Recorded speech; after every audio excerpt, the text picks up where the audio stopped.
Now, what's tough about talking about the ego is that when we're talking from an ontological standpoint, beingness, the ego is the entire self construct.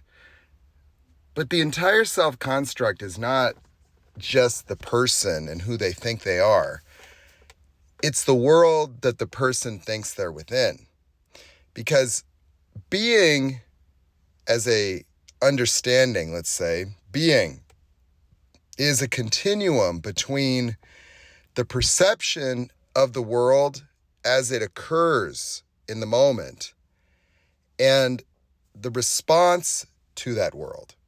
You see, every single person out there is being a particular way right now. However you are right now in the moment is based on the world that you live within. And see, when we talk about the occurrence of reality or the perception, the problem is that an ego, when they analyze, can then give you their perspective. The problem is that the ego does not have the power to recognize their perspective when they're within it. You see, perspective is only a concept. The ego understands things conceptually because the ego segregates itself from reality to analyze reality. And the analyzing of reality forms intellectual constructs, but those constructs that the ego forms as understandings are not the same as reality. But the ego doesn't know that. So the ego cannot distinguish between its conceptual understandings and reality itself. Therefore, everything that the ego understands, learns, and conceptualizes becomes a construct that the ego manifests in its own awareness or understanding and then projects. You see, the ego can only project because you see, the ego is fundamentally incapable of segregating the emotion from reality. You see, the ego does not recognize reality as a perspective. The ego can only talk about a perspective as a concept of ideas, beliefs, notions.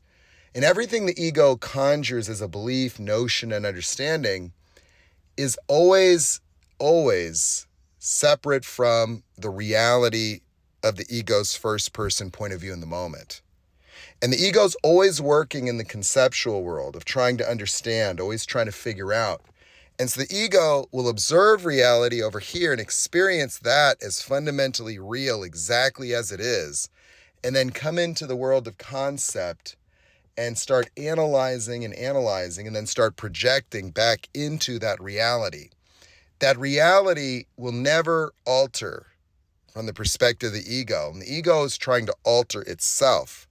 You see, the ego only wants to navigate that reality more successfully because that reality is unquestionably true.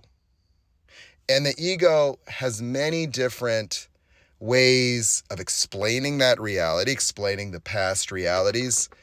But none of these constructs of ego have any power because the ego still remains in a one-to-one relationship between the reality out there that the ego does not have the power to recognize is entirely erroneous. See, the ego is a necessity. The ego is a way of responding to that world out there. But unknown to the ego is that the ego is responsible for the genesis of that world as well. Because the ego is projecting its fear of failure, its fear of rejection. It's projecting the actual experience of failure and the experience of rejection. You see, reality is a three-dimensional realm that has no meaning. It has no personal significance whatsoever. But the ego is only in existence because of the personal significance that the ego adds to reality. That the ego is personal significance. The ego is this experience of personhood. You see, the ego personalizes everything and makes everything mean something about the ego or not mean something. And so things don't mean something or do. The ego is looking at everything from the standpoint of, does this mean something about me or doesn't it? If it doesn't care. You see, the ego is like playing Pokemon, looking for everything that has something to do with the ego from the ego's perspective, and then trying to fix that. And so the ego is looking for everything that says the ego's not good enough, and either running away from it, flight, or trying to fix it, fight. And so the ego is constantly projecting the same repetitive emotional threats. You see, that's the key, is that the ego can relate to being triggered by something and is always victim to the something that triggered it, because it blames the something, or itself, of course, because the ego is a meaning-making machine. And so everything has to mean something to the ego, about the ego, or about other egos. And so the ego is hierarchical because it needs to make this mean something about you. You did that, but it means this about you.